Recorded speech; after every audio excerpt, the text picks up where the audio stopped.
to Digital Connections, where we bring in expert advice to connect you with the services and resources to build a successful business and ultimately to create the life of your dreams. This show is for entrepreneurs, business owners, and anyone interested in running a side hustle to their current 9 to 5. One episode at a time, we help you build a successful business through amazing digital connections.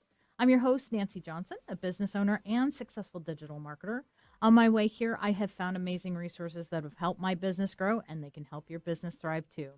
Everyone needs a friend in digital marketing because digital marketing is about connecting people, and that is what I do. So, my friends, today we're talking about getting ahead of burnout. What a not nice word, that word burnout. And I will tell you one thing about burnout is that many times you just don't see it coming. Or if you do, you've ignored it and told yourself to quit being such a wimp. Even as I say that, I'm aware that many people think this is strictly a mental condition. But the fact is that the physical symptoms that come along with burnout, like lack of sleep, headaches, fatigue, and that big one, the big A, that anxiety, can truly affect your ability to work or even just take care of the day to day. As my constant listeners know, I'm all about subject matter that helps us as business owners and entrepreneurs build a better business. Burnout is one of those things that can easily take you out of the action and make building that company much more difficult than it needs to be. This is all part of the bigger picture for business owners and one that we need to be aware of. And I want you to also be armed with some ideas to help you reduce the chances of this taking you and your business out as well. So my regular listeners will be familiar with my next guest, Zovig Garboushian, who has been on the show previously. She is the founder of Boldness Ablaze Coaching and is an executive leadership and career coach. Her focus is on helping women go after what they want boldly and unapologetically.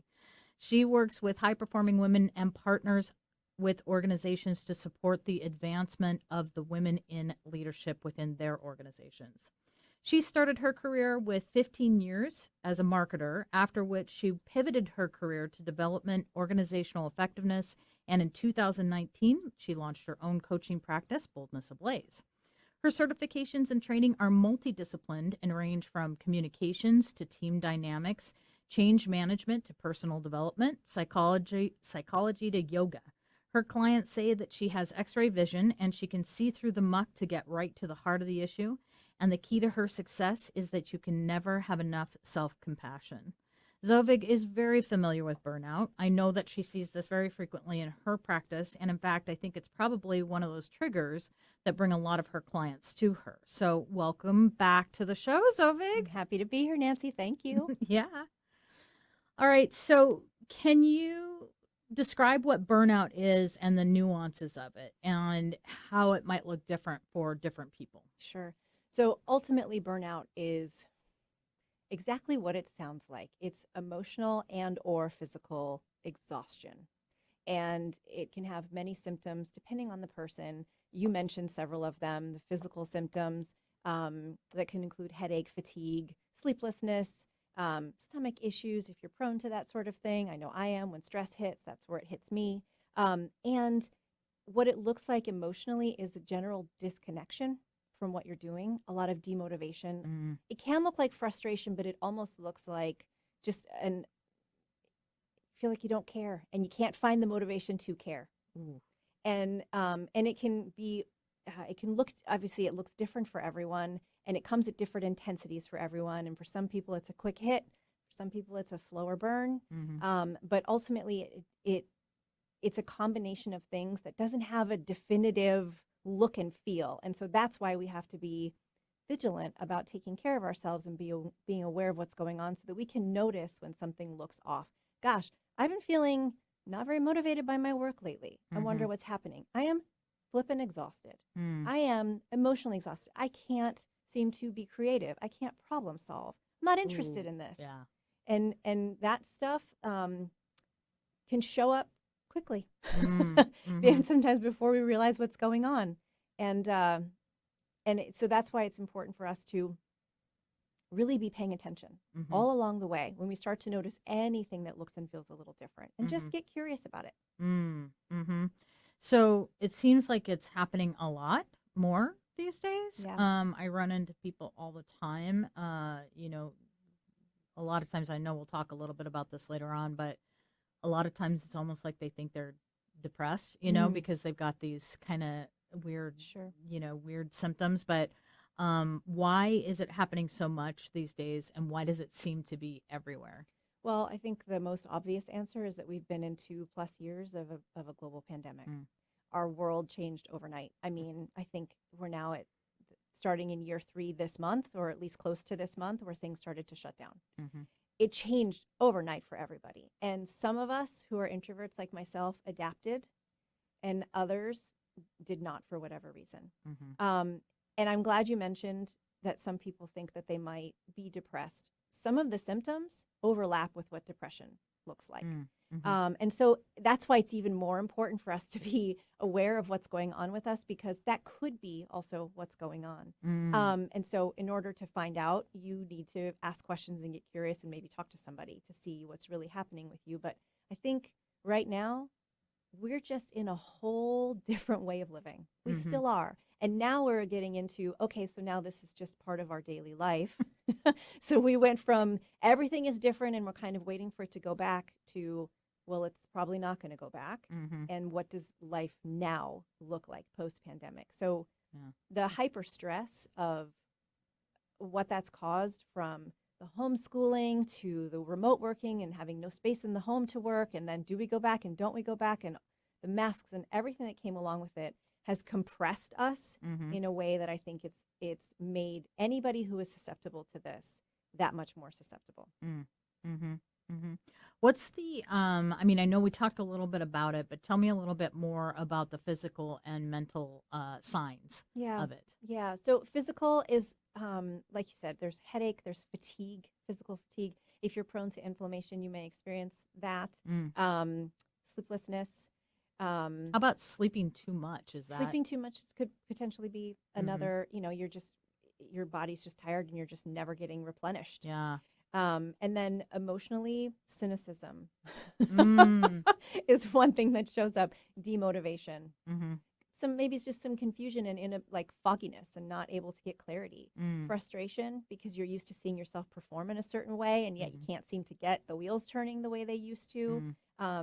You may have loved your job, your work, whatever it is you're doing, and suddenly you're just not feeling that same joy, that same connection to what you're doing. Yeah. And that can be really frustrating.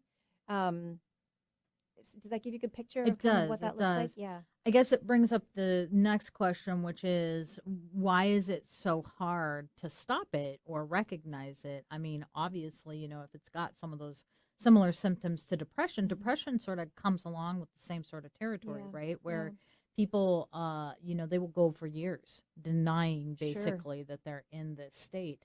But what is it that makes it so hard for us to just stop and go, hey, that's what I'm dealing with? Yeah. I think we're not trained to take a look at ourselves and to be caring for ourselves first.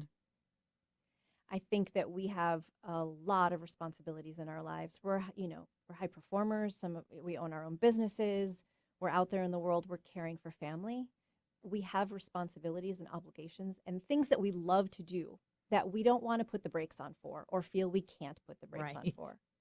And so we are, as a society, we're just not trained to have feelings and emotions about things and recognize that when sadness hits, when upset hits, that it's okay for us to say, something's not right here because it looks weak. We are afraid we may send the wrong message to people about who we are and how much we can handle. Yeah. If you're a business owner, you're concerned that if you were to acknowledge that you may be experiencing burnout, or you're approaching that it might make your customers a little shaky about, doing business with you. So it's about being concerned about others' perception, but also our own perception of ourselves. Does this mean I can't handle it? Yeah. Does this mean that I'm not up to the task? Like I thought I was so tough and I could do and perform and produce, and here I am, like I don't want to get out of bed today. I'm really not connected to what I'm doing. I can't find the motivation. Yeah. Yeah. All right. I'm going to warn you. I'm going to get a little crazy here. Okay. What's love got to do? Got to do. Oh, sorry. I Yeah, that's had okay. to throw it in That's there. okay. All right. But no, so you and I talked about it a little bit, but what does love have to do with this? Yeah. So there are a few things. I kind of have this formula for helping yourself recognize and see the signs of burnout, and it's the ABC plus love. and it's awareness. So training your mind to be aware of what's happening, recognizing that something isn't working and acknowledging it. It's boundaries for the B, learning to set boundaries. It's not just about saying no. It's about artfully and intentionally saying yes to things that are going to nourish you and support you. C is care, good old self-care. You cannot go wrong with self-care. And then love. We are also not trained to love work. A lot of us come to loving our work after we've had a career of a certain, length, and then we realize, wait, I want to love what I do. I want to do something that I love. Having love around what you do every day is the thing that keeps you connected to it. And it's not just about loving what you do. It's about intentionally putting love in to what you do, how you show up, how you perceive it, even the obligations around it. There's a mindset here, right? There's a mindset here. Sometimes it's hard to love things. Sometimes it's hard to love people. Yeah. And we're there for a reason. And so we have to get reconnected to why we show up to things in the first place and ask yourself, how can I put love into this thing that I'm doing? Now, that might seem like a tall order when you are physically fatigued. And I get that. And that's why this is a process, building awareness, understanding what's going on with your physical body, your emotional health, the feelings that you actually have. What is the feeling? Name the feeling. Talk about the feeling, acknowledge it, figure out what's getting in your way and what's stopping you from setting those boundaries, taking action to take care of yourself. And then the love can come along with that, where you can have a clearer state of mind to say, where can I put love into the things I do? And intentionally create that versus just hoping you find something you love. Yeah. I think there's also this misconception. I know, my brother-in-law, he's like, you were never meant to love work. That's just not a thing. Yeah. You don't love work. Yeah. Everybody hates work. It's what you have to do. Who do you think you are, loving your job? So is there a suggestion for somebody who really just doesn't love what they're doing and has feels like they have no way? I mean, I think you sort of alluded to it a little bit, right? I think there are things that you can do to help yourself along that route. But what do you do if you really absolutely hate what you're doing? Well, I mean, if you really hate what you're doing, then I think it asks a bigger question. Why are you doing what you're doing? And what are those reasons? Maybe they're responsibility, obligation, fear. It's circumstantial, it's situational. I mean, burnout is a circumstantial, situational thing. And so what is the reason that you are doing the thing that you're doing? And also, what is it that you hate about it so much? That's also a level of self-awareness. I don't like this because I'm not able to use my creativity here. I don't have enough connection with people. I'm a good relationship builder, but I'm behind a screen all day. Like, what are the reasons that you're not connecting with what you're actually doing? Because ultimately, Nancee, you've made a choice to be there. Yeah. And sometimes even not making a choice, not sometimes actually, not making a choice is just as much making a choice. Yeah.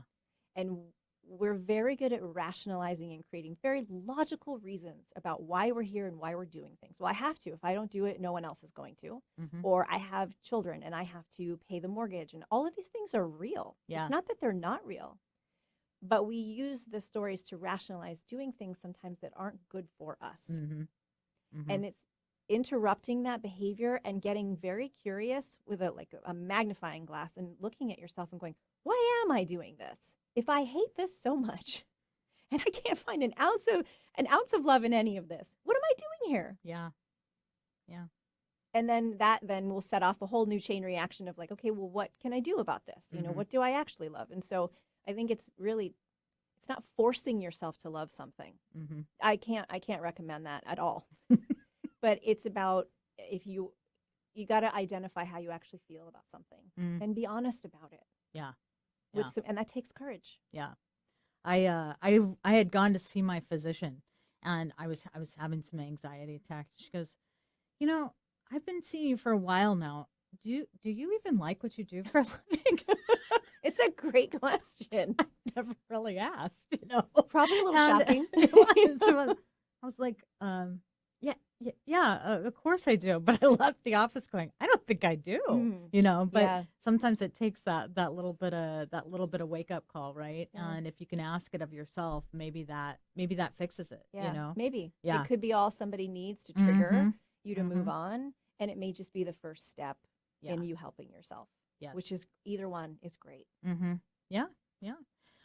All right. So what are some things that you started to talk about a few, but what are some of the things that you can do to help yourself prevent, manage, or get out of burnout once Yeah. you're there? Yeah. The first step is obviously awareness. And we've talked about this a little bit already. Mm-hmm. Understanding that you're having emotions, you're having feelings about things, naming them. Mm. Naming them, giving them a name, and acknowledging that they exist, because then your body and your mind can start to process what you're actually feeling. Mm. We Mm-hmm. we can be really out of touch with our emotions. Again, we're not trained to deal with emotions.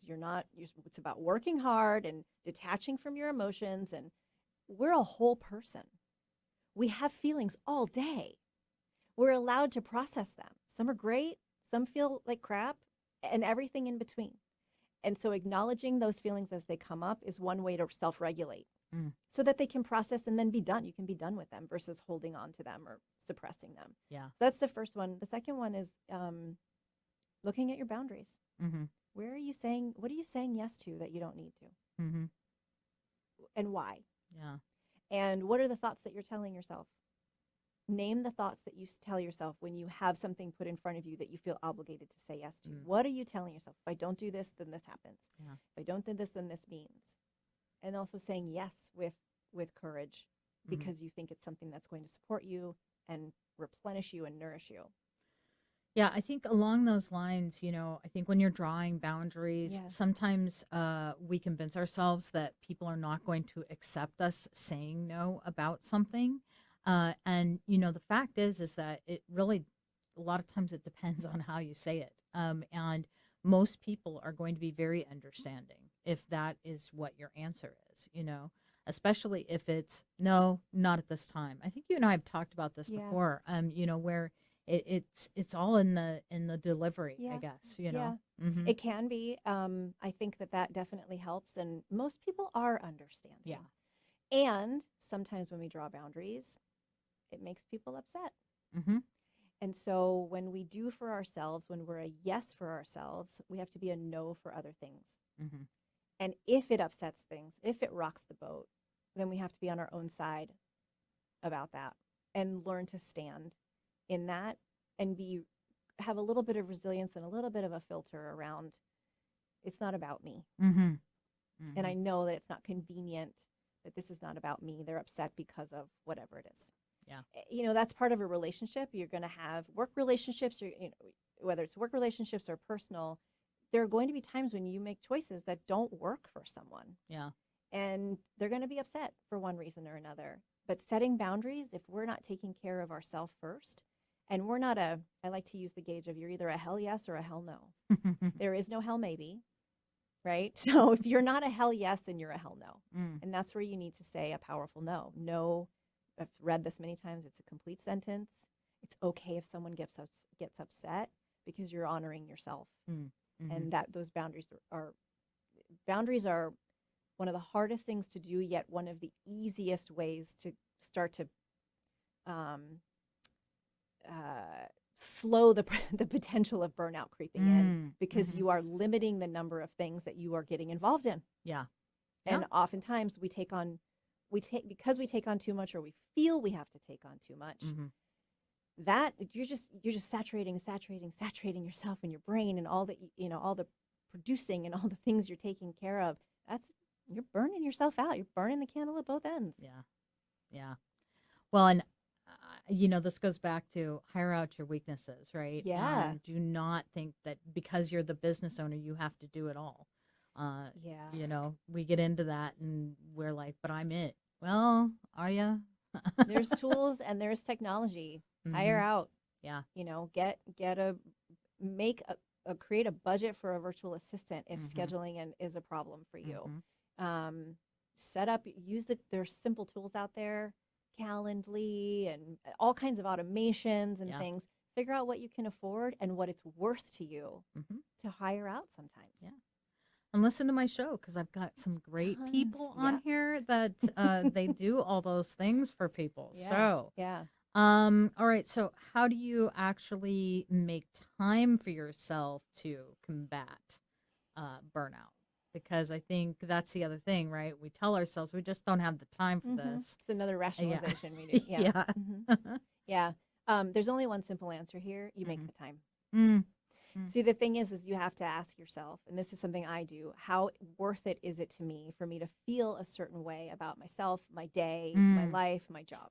I Yeah. stick with feeling. Feeling for me is the thing that's going to get me to be a hell yes or a hell no about something. I Mm. can intellectualize all day and make a choice with pros and cons and payoffs and costs and all the logical things. But at the heart of it, if I don't feel excited about something or feel good about something, Mhm. that's the feeling I'm looking for. Mm. We are driven by feeling, even though we try so hard not to pay attention to them.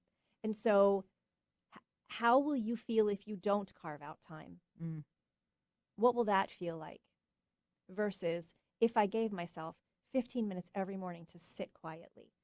You don't have to meditate with quotes. You don't have to, whatever it is I like to journal. I don't do it every morning. Sometimes I do it at night, but 15 minutes a day to just sit.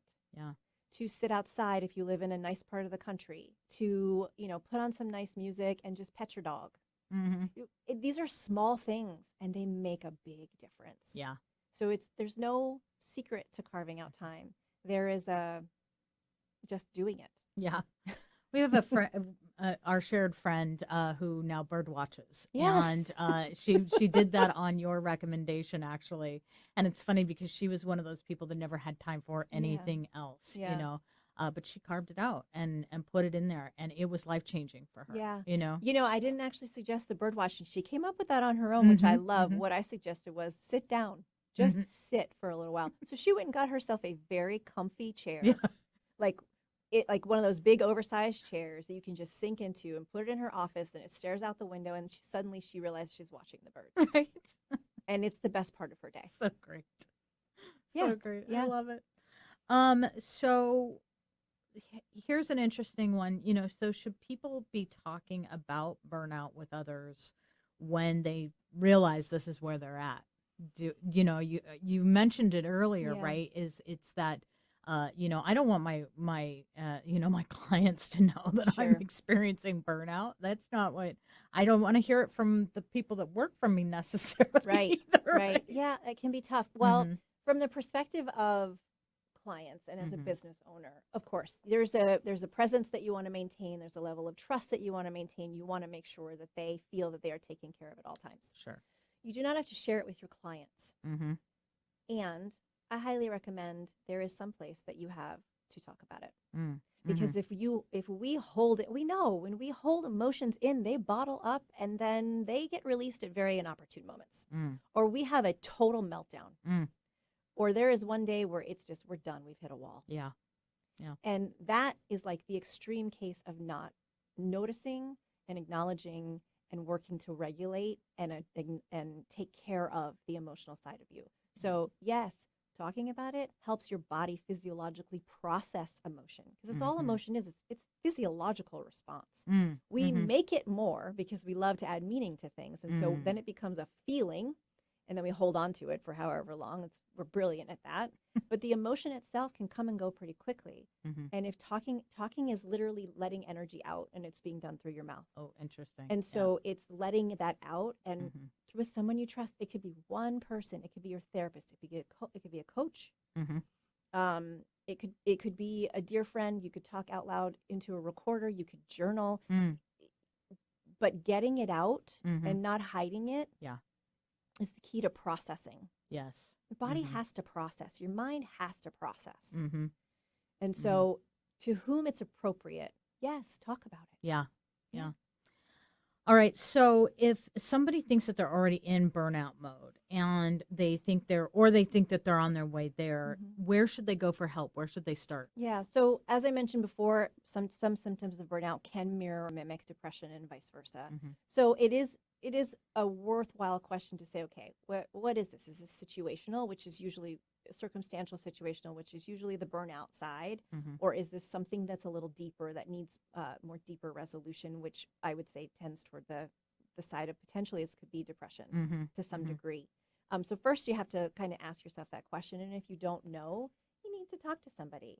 You can speak to a doctor. If you already see a therapist, you can speak to a therapist. Mhm. A coach is a great person to go to. Mhm. I work with some clients in burnout. and we do great work together. Mm. So there are several places you can go. Some people have communities that they, group things that they Yeah. participate in. That's a great place to go. I would Hmm. say you can't go wrong with just trying something, Yeah. but seek out something that you know that there's a level of expertise Hmm. and understanding in what they do, so that they can support you if that is in fact what's going on. Yeah. Yeah. Like you. Yeah, absolutely. Anything else you want to add before we close off today? I think my biggest message and hope is that people just give themselves a break. Yeah. A break, even if you not like take a break so that you don't get into burnout, but like if you're in that place, if you're approaching that place, if you're in it, cut yourself some slack. Mm. There's a reason you're there, Mm-hmm. and it's probably worth attending to, and it's probably worth you turning on a little bit of kindness, putting some love into yourself and saying, okay, what do I need right now? Yeah. Because this isn't working. Or I can tell if this goes on long, I'm going to have a problem. Yeah. And giving yourself the space and a little bit of like, I call it pulling the emotional brake, Uh-huh. the emotional, like a car brake on yourself, so that you can allow time to say, okay, everything okay here? Just doing a check-in. Am I all right? How am I feeling?